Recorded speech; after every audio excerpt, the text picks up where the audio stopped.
보시는 화면은 소음기와 연결된 펜 레코더로 기록한 그래프입니다.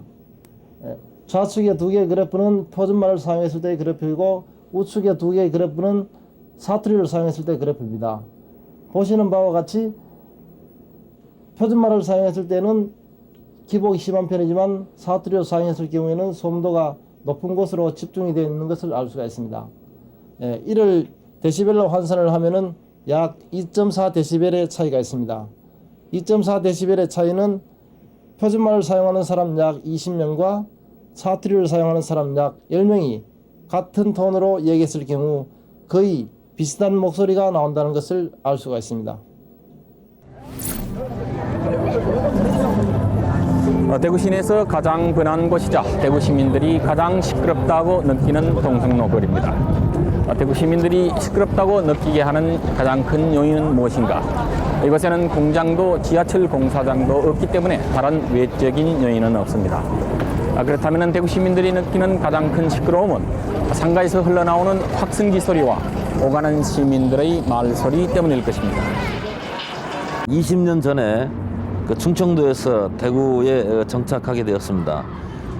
처음 하숙집 아주머니가 이렇게 말씀하신 것도 역시 야단치는 같이 느껴졌지만 지금은 만성이 되어서 자연스럽게 느껴집니다. 그렇지만 타 지역보다는 그래도 경상도 사투리가 조금은 시끄럽다 하는 느낌을 지금도 받고 있습니다. When I first came to Korea, I was very shocked at the way people got the attention of shopkeepers or restaurateurs. The "아줌마 여기요" really startled me. I'm used to it now, but at first I felt like I was being rude by shouting. In Canada, you never shout at a waitress. It's considered rude. So that was a little surprising for me. 제가 어떤 레스토랑에서 친구하고 조용히 이야기하고 싶었는데 옆에 있는 손님들이 좀 그거 전혀 신경 안 쓰고 큰 목소리로 이야기하는 거 보고 제가 좀 이해 안 가는 그런 경우가 있었습니다.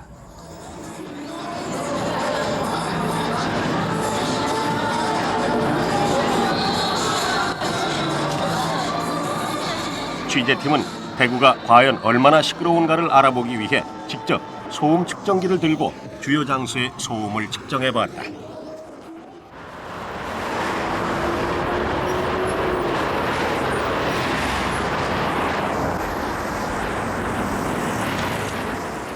비교적 한산한 오후 2시 30분쯤 평리 사거리.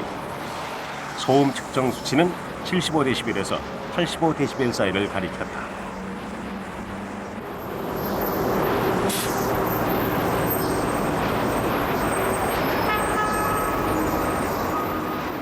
문화의 거리라 불리는 봉산 6거리. 소음 측정 수치는 평리 사거리와 마찬가지로 75데시벨과 87데시벨 사이를 오르내렸다. 이번에는 점심시간 전인 비교적 한산한 식당의 소음도를 측정해봤다. 측정 결과는 60데시벨에서 70데시벨로 거리에서의 수치보다는 낮았지만 소음진동규제법과 산업안전보건법에 의한 소음 기준으로 볼 때 결코 낮은 수치는 아니었다. 기계를 두고 우리가 실험을 해보면은 기계 한 대를 돌렸을 때 50데시벨이라면 10대를 돌리게 되면은 60데시벨이 됩니다. 또 10데시벨 차이는 별거 아닌 것 같지만은 우리가 느끼는 그 크기는, 소리의 크기는 2배로 느끼게 됩니다. 그리고 100대, 1000대 갈수록 4배, 8배 이렇게 크게 느끼기 때문에 우리에게 아주 큰 피해를 준다는 겁니다.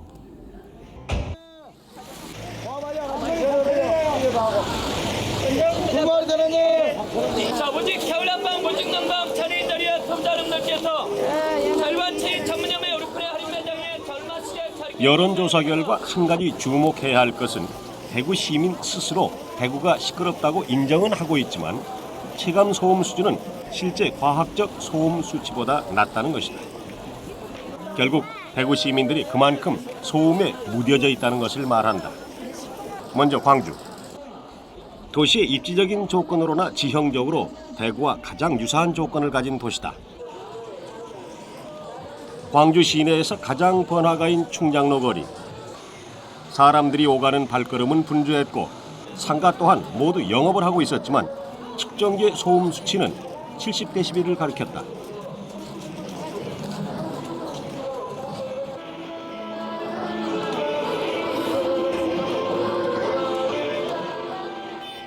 식당의 소음도도 측정해봤다. 측정 당시 식당 안의 손님 수가 대구에서보다는 비록 조금 적었지만 대구의 한 식당에서 측정한 소음 수치와는 거의 10dB의 차이가 났다.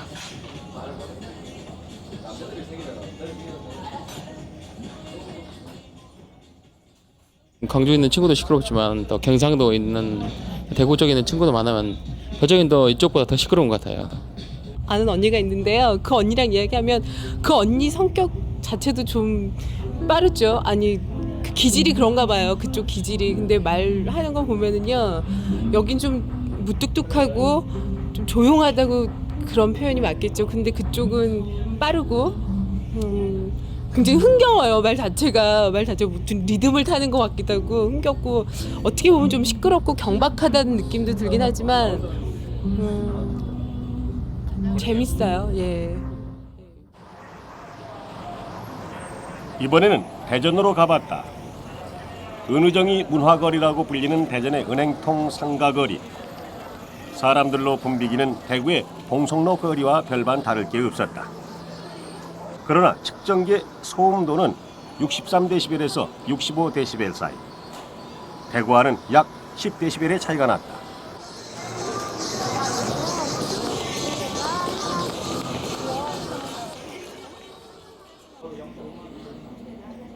대전 시내 식당도 마찬가지로 대구의 식당과는 10dB 정도의 차이를 보였다.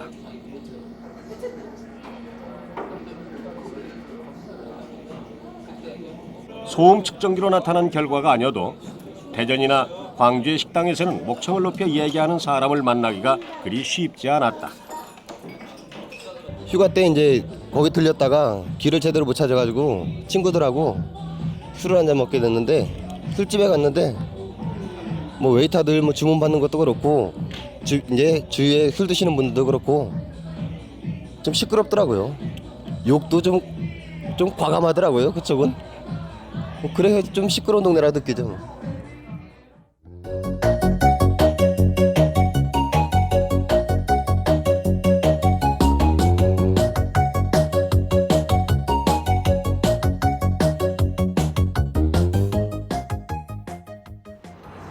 도시의 입지 조건이나 지형적인 조건에서 대구와 유사하다고 할 수 있는 다른 도시와의 비교에서도 대구는 역시 조금 더 시끄러운 도시로 나타나고 있다.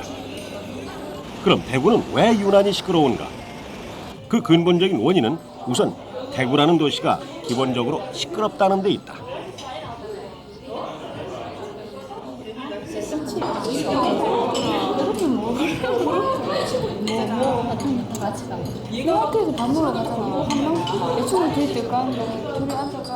손님이 거의 없는 빈 식당의 소음도가 대전이나 광주의 저녁 시간대 식당 소음도와 거의 같은 수치로 나타났을 정도로 대구는 기본적인 소음도가 다른 도시보다 높게 나타나고 있다. 여기에 지역민들의 기질적인 특성이 더해지면서 대구는 유난히 시끄러운 도시로 인식되고 있는 것이다. 예, 그게 이제 어떤 의미에서 보면 주체성이라고 할 수 있는 거고, 주체성이 당당하고 의젓하고 독립적이고 자기주장적이고 하는 것이 보이겠지만, 거꾸로 그걸 당하는 쪽에서 보면 대단히 너무 독선적이고 너무 위압감을 느낄 수가 있고, 또 왜 생각하는 것이 너무 자기주장적이다 보면 불합리할 수도 있고 비합리적인 것도 보일 수가 있겠죠. 그러니까 불합리하다, 비합리하다, 경상도 사람들이 좀 너무 독선적이다 이런 말을 상대적으로 들을 수도 있겠죠. 예.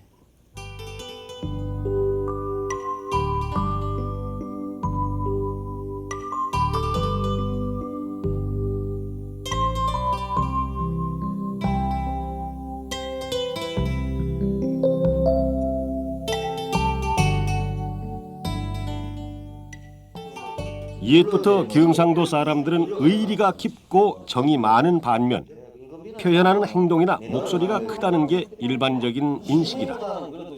실제로도 경상도 사람들이 얘기하는 걸 듣고 다른 지역 사람들은 싸우는 것으로 오해하는 경우가 많다. 어머니, 벌써 나왔노? 오늘은요 손끝에 물 한 방울 묻히지 말라고 안 했습니까? 생신밥상 좀 편히 한번 들여 보이소. 어머니. 나는 그런 마음만 갖고도 진수설전 받은 거나 갔다. 좀 들어가시죠. 또 주문해서. 아유 무슨 잘못하잖아. 무슨 안 한다 진짜. 아이고 야도 정말로. 지역민들에게는 더없이 정겹게만 느껴지는 경상도 사투리. 그러나 TV 드라마나 소설 속의 경상도 아지매는 흥겨운 사투리와 함께 통이 크고 인정은 많지만 수다스럽고 목소리가 커서 조금은 부담스러운 이웃으로 설정되는 경우가 많다.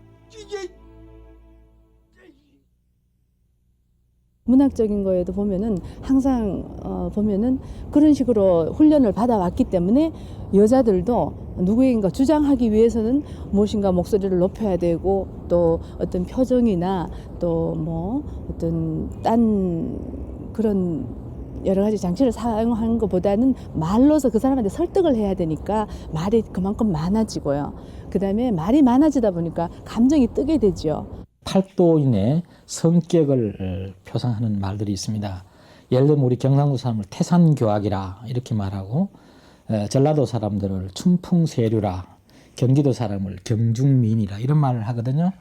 그것은 바로 그 한 지역에 사는 사람들의 성격적 특징을 대표적으로 말하는 겁니다. 태산교악이란 말은 큰 산에 큰 바위가 버티듯이 앉아있는 그런 모습을 상징하는 것인데 그것은 그 경상도 사람의 기질, 그 강건하고 의젓하고 당당함을 나타내는 말이라고 볼 수가 있는 것입니다. 예.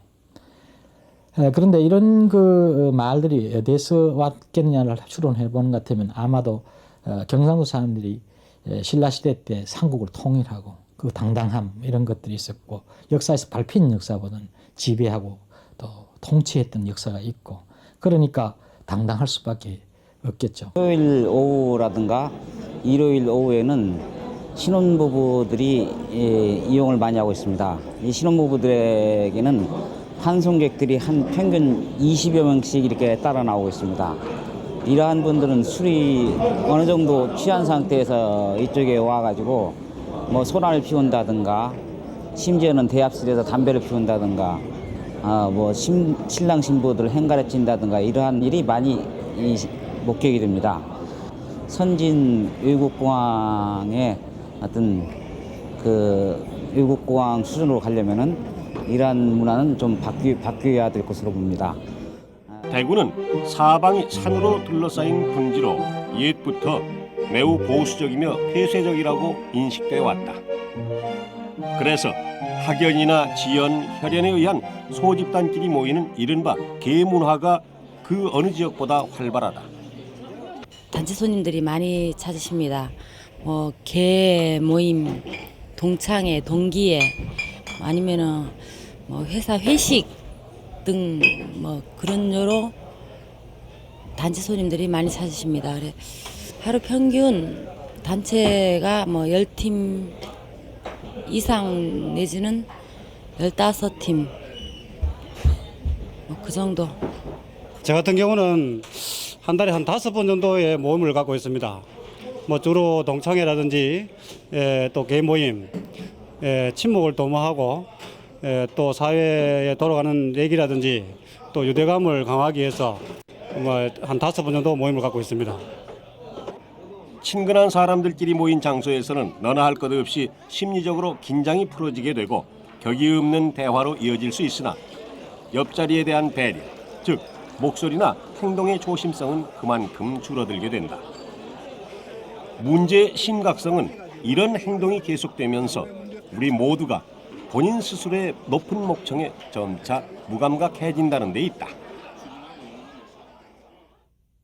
그간에 한 5년여 동안 지하철 공사로 인해가지고 공사 소음 또 대구백 가족 앞에는 각종 데모, 집회, 시위로 인한 소음 또 뭐 대부분 주민들이 그 여기서 뭐 상시 거주하고 이런 분들은 별로 없고 주로 상업하고 그 업무 지역이다 보니까 뭐 그 사람들도 그 장사를 위한 또 뭐 각종 그 음향기기라든지 이런 걸 사용하고 있기 때문에 그 소음이라든지 그 뭐 옛날에 우리가 이 얘기하던 고성방가 쪽에는 상당히 그 관심이 무관심해지고 이 감각이 좀 둔화된 그런 현상이 있습니다. 그래서 그런 소음들에 대해서는 벌써 극히 신고하는 적어도 이율도 적고 저조하고 관심도 없고 그런 겁니다.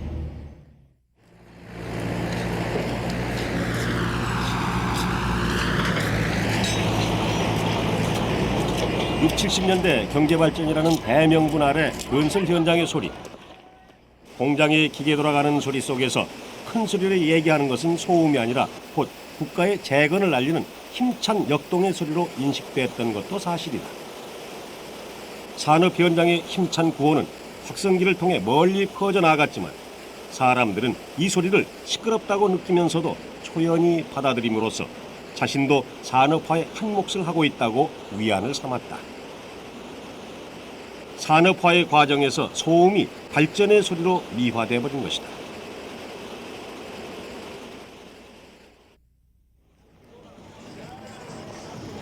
사실 우리 사회에는 알게 모르게 큰 소리 치는 사람을 더 인정해주고 잘난 사람으로 대접해주는 경향이 많다. 이런 의식은 우리나라 속담에서도 잘 나타나 속담이나 관용어 중에는 큰 소리를 우위에 두는 표현이 적지 않다. 상전 근성, 노예를 부려먹는 근성 같은 것이 아직도 우리나라 사회에 관료주의적인 형태로 남아있다고 이렇게 볼 수가 이제 있죠. 결국 뭐냐면은 상대방을 제압하려고 하는 이러한 관료주의적인 면, 결국 민주주의적으로 일을 해결해야지 그렇게 독재적으로 관료주의적인 면으로 해결하려고 하는 그러한 근성들이 아직도 우리 사회에 만영되어 있다고 볼 수가 있겠죠. 그러나 이제 큰 소리는 받아들여야 할 미덕이 아니라 의식적으로도 떨쳐내야 할 부끄러운 행동일 뿐이다. 현대 사회에서 소음이 주는 폐해는 이루 말할 수가 없다. 일부에서는 환경 공해보다 더 심각한 공해가 바로 소음 공해라는 지적도 한다. 소음이라고 하는 것은 먼저 우리가 육체적으로 보면은 난청을 일으키고 기를 먹게 하는데 이거는 우리나라 직업병에서 두 번째로 많은 겁니다. 그러나 그것보다도 더 중요한 것은 정신적인 피해인데 미국의 뉴욕에 이런 일이 있었습니다. 브롱크스 구에서 흑인들이 모여 사는 흑인 노동자인데 이 밤에 일을 하고 낮에 잠을 자야 되는데 그 아파트에서 애들이 떠들고 노니까 이 사람이 잠을 못 자가지고 결국은 소음 때문에 자기도 모르게 권총을 빼가지고 쏴버렸습니다. 그래가지고 어린애가 12살 먹은 어린애가 죽는 그런 사례까지 발생했어요. 우리는 잘 모르지만은 그걸 또 심각하게 받아들이질 않지만은 정신적인 피해가 오히려 육체적인 피해보다도 더 심각할 수도 있다는 겁니다.